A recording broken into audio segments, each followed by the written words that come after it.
आज की ताजा खबरों के अपडेट में बात करेंगे कोरोना मरीजों के लिए राहत की खबर। सरकार ने घटाए हैं कोरोना के उपचार में इस्तेमाल होने वाली रेमडेसिविर दवा के दाम। आखिर कितने कम हुए हैं दाम बताएंगे आपको इस अपडेट में। साथ ही अब आप नहीं कर पाएंगे 50 रुपए से कम का यूपीआई ट्रांजैक्शन जल्द ही बदलने जा रहा है नियम। आखिर क्या है पूरी खबर बताएंगे आपको इस अपडेट में। साथ ही यहाँ पर व्हाट्सएप का इस्तेमाल करने वाले लोगों के लिए एक जरूरी खबर है।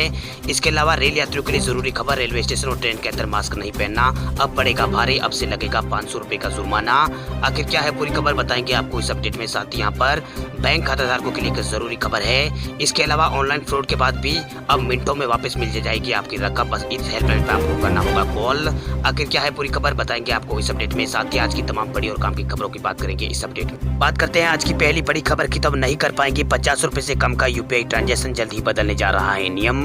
इन दिनों देश में 50 रुपए से कम के ट्रांजैक्शन काफी अधिक यहाँ पर बढ़ गए हैं। ऐसे में सिस्टम आउटेज की संभावनाएं बढ़ जाएगी, इसलिए एनपीसीआई ने ऐसे ट्रांजैक्शन पर बैन लगाने का मन बना लिया है। National payment corporation of India ने यूपीआई चैनलों पर 50 रुपए के अंदर किए जाने वाले सभी गेमिंग ट्रांजैक्शन को स्थायी रूप से बैन लगा सकता है। कई सोर्सेज के अनुसार नया नियम इस हफ्ते के अंत तक लागू होगा। ये कदम यूपीआई पर ट्रांजैक्शन की मात्रा को कम करने के लिए उठाया गया है, क्योंकि हाल में ही ट्रांजैक्शन की संख्या में उछाल यहाँ पर आया है। इसकी बड़ी वजह है कोरोना महामारी के मद्देनजर डिजिटल ट्रांजैक्शन में वृद्धि और बैंकिंग रुकावट और तकनीकी मुद्दों में वृद्धि होना। वही इंडस्ट्री के सोर्स के अनुसार एनपीसीआई ने हालों के सप्ताहों में ही यहाँ पर गेमिंग और मर्चेंट के लो टिकट ट्रांजैक्शन में भारी वृद्धि यहाँ पर देखी है और आईपीएल मैचों के दौरान ये लेन देन और भी अधिक बढ़ गया है, जिससे एनपीसीआई और सदस्य बैंकों को यहाँ पर चिंता हुई है कि लेन देन की मात्रा काफी बढ़ जाने से सिस्टम आउटेज की समस्या यहाँ पर आ सकती है।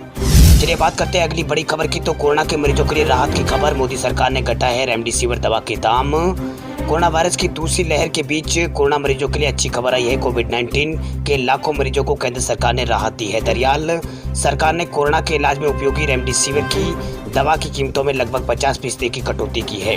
हाल में ही स्वास्थ्य एवं परिवार कल्याण मंत्रालय ने कहा है कि देश में रेमडेसिविर के 7 मैन्युफैक्चरर है और उनकी क्षमता करीब 38.80 लाख यूनिट प्रति महीना है। वे मंत्रालय के अनुसार औषधि विभाग दवा का उत्पादन बढ़ाने को लेकर घरेलू मैन्युफैक्चरर्स के संपर्क में है। देश में तेजी से बढ़ते कोरोना संक्रमण के मामलों को देखते हुए अब रेलवे भी किसी तरह की कोई यहाँ पर लापरवाही बरतने के मूड में नहीं दिख रहा है। देश में कोरोना की दूसरी लहर को देखते हुए लोगों को लगातार कोरोना गाइडलाइन का पालन कराने की सलाह दी जा रही है।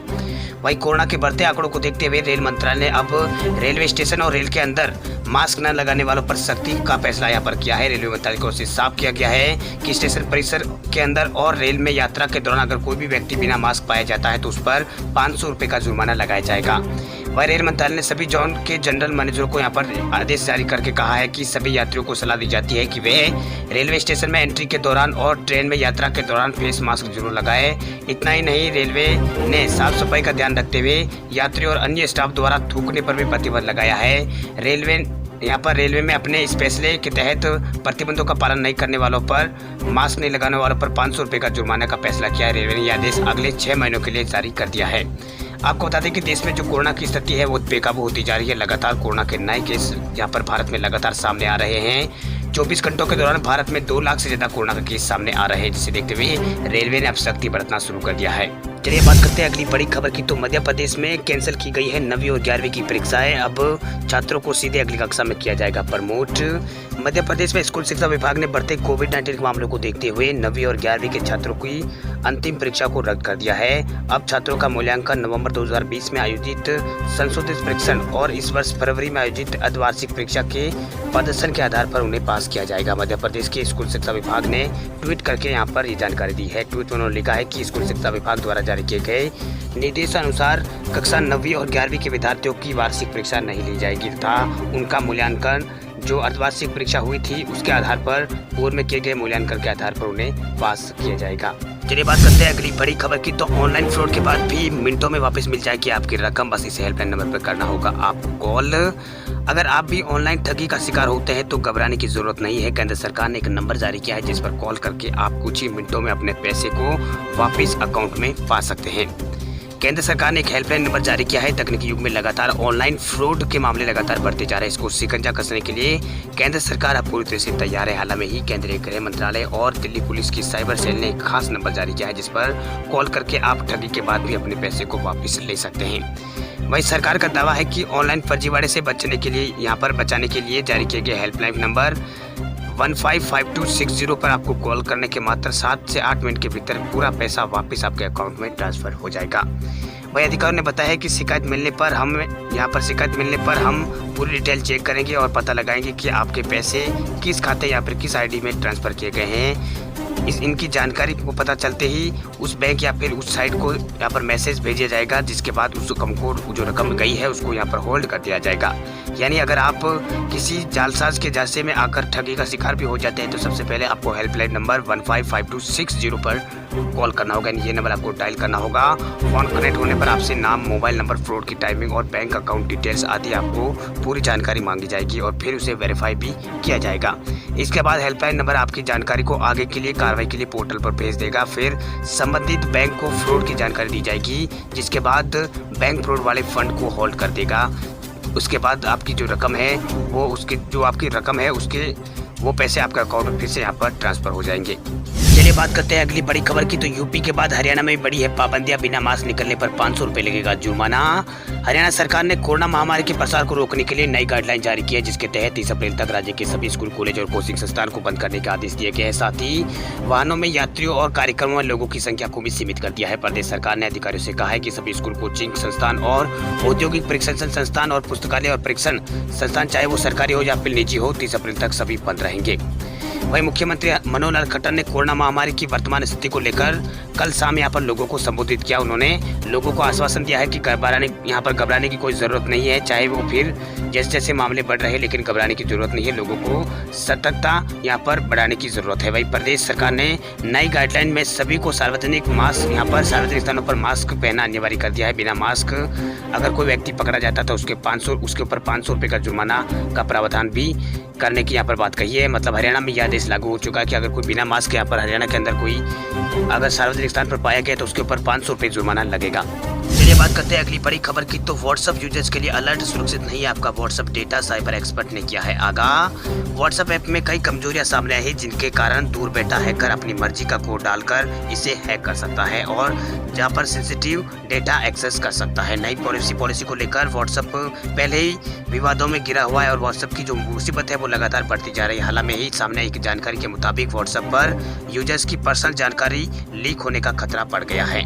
वही देश की साइबर सुरक्षा एजेंसी CERT इंडिया ने तुरंत संदेश भेजने वाले लोकप्रिय ऐप व्हाट्सएप की कुछ कमजोरियां पता लगाई है और यूजर्स को आगाह किया है कि इनके कारण संवेदनशील सूचनाएं लीक हो सकती है। वही Indian computer agency response team यानी CERT इंडिया द्वारा जारी की गई अति गंभीर कैटेगरी एडवाइस में कहा गया है कि एंड्रॉयड के लिए व्हाट्सएप और व्हाट्सएप बिजनेस वर्जन 2.21.48 पहले ही यहाँ पर iOS के लिए व्हाट्सएप और व्हाट्सएप बिजनेस के वर्जन V.2.132 पहले ही यहाँ पर सॉफ्टवेयर की कमजोरियां सामने आई है। वही CERT इंडिया साइबर अटैक का मुकाबला करने और भारतीय साइबर स्पेस की रखवाली करने वाली एक नेशनल टेक्नोलॉजी कंपनी है। इसने यहाँ पर लोगों को अलर्ट किया है कि व्हाट्सएप पे जो आपका डेटा है वो फिलहाल सुरक्षित नहीं है। वही इसे छुटकारा पाने के लिए भी बताया है कि खतरे को विस्तार को बताते हुए उन्होंने कहा है कि व्हाट्सएप में ये कमजोरियां यहाँ पर कैश कॉन्फ़िगरेशन के मुद्दे पर और ऑडियो डिकोड करने के रास्ते में जांच की कमी के कारण है। वही परामर्श में कहा गया है कि यूजर गूगल प्ले स्टोर से या फिर iOS स्टोर से अपना व्हाट्सएप को तुरंत अपडेट करे ताकि इन कमजोरियों को दूर किया जा सके और किसी भी यहाँ पर जो खतरा है, आसान खतरा मतलब कोई भी आने वाला खतरा है, उससे यहाँ पर बचा जा सके। चलिए बात करते हैं अगली बड़ी खबर की। तो इंडियन ऑयल दे रहा है 2 करोड़ रुपए जीतने का मौका, कोई भी ले सकता है। इस कॉन्टेस्ट में भाग बस करना होगा आपको ये काम। अगर आप भी करोड़पति बनने का सपना देख रहे हैं तो आपके पास सुनहरा मौका है। यह मौका देश की सबसे बड़ी तेल कंपनी इंडियन ऑयल कॉर्पोरेशन दे रही है। दरअसल इंडियन ऑयल के रिटेल आउटलेट्स पर डीजल भरवा कर आप भी 2 करोड़ रुपए की राशि जीत सकते हैं। जी हाँ, इंडियन ऑयल एक ऑफर लेकर आया है जिसका नाम डीजल भरो इनाम जीतो ऑफर है। इंडियन ऑयल इस ऑफर का लाभ केवल 18 साल से अधिक उम्र के व्यक्ति उठा सकते हैं जो कि भारतीय नागरिक हो। यानी इसमें 18 साल से अधिक उम्र वाले भारतीय लोग ही भाग ले सकते हैं। इंडियन ऑयल ने इसकी जानकारी ट्वीट करके यहाँ पर दी है। वही ट्वीट में उन्होंने लिखा है कि डीजल भरो इनाम जीतो ऑफर का हिस्सा बनने के लिए आपको इंडियन ऑयल के किसी जो रिटेल आउटलेट है उस पर कम से कम 25 लीटर से अधिक का डीजल खरीदना होगा। ये शर्त ये शर्त है कि इसे एक ही बिल में यहाँ पर आपको खरीदना होगा, मतलब एक बार में ही आपको 25 लीटर से ज़्यादा यहाँ पर डीजल खरीदना होगा। इसके अलग अलग बिल नहीं होने चाहिए। फिर आपको एक SMS टाइप करना होगा। जो डीलर की 25 लीटर की रसीद होती है वो वहाँ से आपको लेनी होगी पेट्रोल पंप से। उसके बाद में आपको यहाँ पर उसको जो रसीद है उसकी संख्या वगैरह वो नंबर है उसको आपको 7799033333 पर आपको ये SMS भेजना होगा। इसके अलावा यहाँ पर इसमें जो लकी ड्रॉ होगा उसको यहाँ पर इनाम मिलेगा। इंडियन ऑयल की इस खास ऑफर के तहत जो लोग हिस्सा लेंगे उसमें विजेता का चयन लकी ड्रॉ के जरिए ही किया जाएगा। अभियान के दौरान लकी ड्रॉ के लिए पुरस्कार है। बात करते हैं अगली बड़ी खबर की। उत्तर प्रदेश में 35 घंटों के कोरोना कर्फ्यू को लेकर सरकार ने जारी की है गाइडलाइन। अंतिम संस्कार में केवल 20 लोगों को ही जाने की है अनुमति। उत्तर प्रदेश राज्य के अंदर 35 घंटों का कोरोना कर्फ्यू शुरू हो चुका है। वही सरकार ने इस दौरान शादी समारोह की अनुमति दी है। वही कोविड-19 प्रोटोकॉल का पालन करते हुए बंद स्थानों पर यहाँ पर 50 व्यक्ति और खुले स्थानों पर अधिकतम 100 व्यक्तियों के शामिल होने की अनुमति रहेगी। वही समारोह के दौरान मास्क, सामाजिक दूरी और सैनिटाइजर का उपयोग के साथ साथ अन्य सावधानियां यहाँ पर बरतनी होगी। वही मुख्य सचिव गृह विभाग के अविनाश कुमार अवस्थी ने कोरोना कर्फ्यू के दौरान दी जाने वाली छूट के संबंधित विशेष दिशा निर्देश जारी किए हैं और उन्होंने कहा है कि आज रविवार को होने वाले शादी समारोह के संबंध में कुछ यहाँ पर निर्देश यहाँ पर दिए हैं कि यहाँ पर 50 लोग बंद में रहेंगे, 50 व्यक्ति बंद स्थल पर इकट्ठे हो सकते हैं। वही 200 व्यक्ति खुली जगहों में इकट्ठे हो सकते हैं। इसी प्रकार कोविड प्रोटोकॉल का पालन करते हुए सार्वजनिक बस परिवहन सेवा यानी खासकर राज्य परिवहन विभाग की जो बसें होती है उसमें 50% क्षमता के साथ ही उन्हें चलने की अनुमति होगी। अंतिम संस्कार में केवल 20 लोग ही शामिल हो सकते हैं। वही प्रेस, प्रिंट, इलेक्ट्रॉनिक और मीडिया को पास के आधारित पर यहाँ पर अनुमति होगी। वही मुख्य सचिव ने ये दिशा निर्देश सभी मंडलायुक्तों और अपर पुलिस निर्देशकों और पुलिस महानिदेशकों और दूसरे सभी अधिकारियों को यहाँ पर भेजे हैं। अब बात करते हैं अगली बड़ी खबर की। तो भारत में कोरोना का कहर जारी। 24 घंटों में मिले हैं रिकॉर्ड 2,34,000 नए केस। पहली बार एक दिन में 1341 लोगों की हुई है मौत।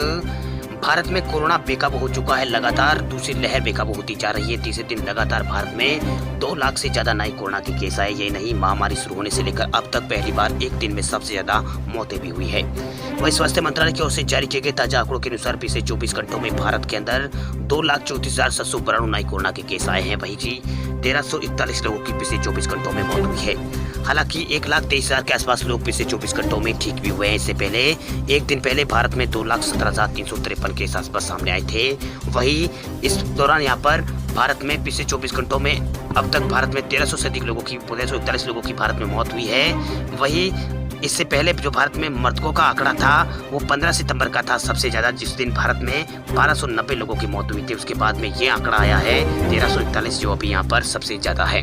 वही भारत में कुल कोरोना केसों की संख्या 1,45,00,000 से पार हो चुकी है। कुल डिस्चार्ज हुए मामलों की संख्या 1,26,00,000 पार हो चुकी है। वही कुल एक्टिव केस भारत में 16 लाख से ज्यादा बचे हैं। इसके अलावा कुल मौतें भारत में 1,75,000 से अधिक हो चुकी है। वही कुल टीकाकरण भारत में 11,99,00,000 के आसपास यहाँ पर हो चुका है।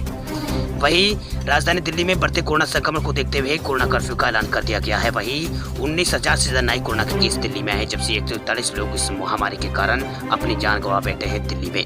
वही दिल्ली में संक्रमण की चेन को तोड़ने के लिए सरकार ने यहाँ पर शुक्रवार रात से ही यहाँ पर वीकेंड कर्फ्यू लगा रखा है, जो कि सोमवार सुबह 5 बजे तक रहेगा। वही यूपी में भी कोरोना की घातक लहर चल रही है। उत्तर प्रदेश में पिछले 24 घंटों के दौरान 27,000 से ज्यादा कोरोना के नए मरीज मिले हैं, जबकि 103 लोगों की मौत उत्तर प्रदेश में पिछले 24 घंटों में हुई है। हालांकि उत्तर प्रदेश के अन्य शहरों में लगातार मामले बढ़ रहे हैं, लेकिन सबसे ज्यादा मामले लखनऊ में आए हैं। लखनऊ में 6,598 नए केस सामने आए हैं। इसके साथ ही कुल सक्रिय जो मामले है यूपी में वो 1.5 लाख पार हो चुके हैं। वही एक दिन में कुल यहाँ पर 2,23,000 सैंपल की जाँच यहाँ पर की गई थी। वही उत्तर प्रदेश में कुल 37 करोड़ उत्तर प्रदेश में यहाँ पर कुल 37 लाख से अधिक नमूनों की जांच की जा चुकी है। वही पूरे यूपी में लगातार कोरोना संक्रमण के जो मामले हैं वो लगातार बढ़ रहे हैं। इससे सरकार ने यहाँ पर आज यानी रविवार के दिन लॉकडाउन का ऐलान किया है। वही महाराष्ट्र में भी हालात बदतर होते जा रहे हैं। पिछले 24 घंटों में 63,000 से ज्यादा नए कोरोना के केस सामने हैं। अभी तक एक दिन में सर्वाधिक ये मामले हैं। इसके साथ ही राज्य में कुल संक्रमित मरीजों की संख्या 37 लाख से अधिक हो गई है, जबकि 398 लोग इस संक्रमण के कारण पिछले 24 घंटों में अपनी जान गंवा चुके हैं। वही कोविड से अब तक 63 पिछले 24 घंटों में 63,000 के आसपास नए मामले सामने आने के बाद 37 लाख के आसपास कुल कोरोना के मामले हो चुके हैं। वही 398 लोगों की मौत हुई है। अभी तक महाराष्ट्र के अंदर कोरोना के कारण 59,000 से अधिक लोगों की मौत हो चुकी है। वही देश में 16 जनवरी से कोरोना टीकाकरण का अभियान की शुरुआत हो चुकी है।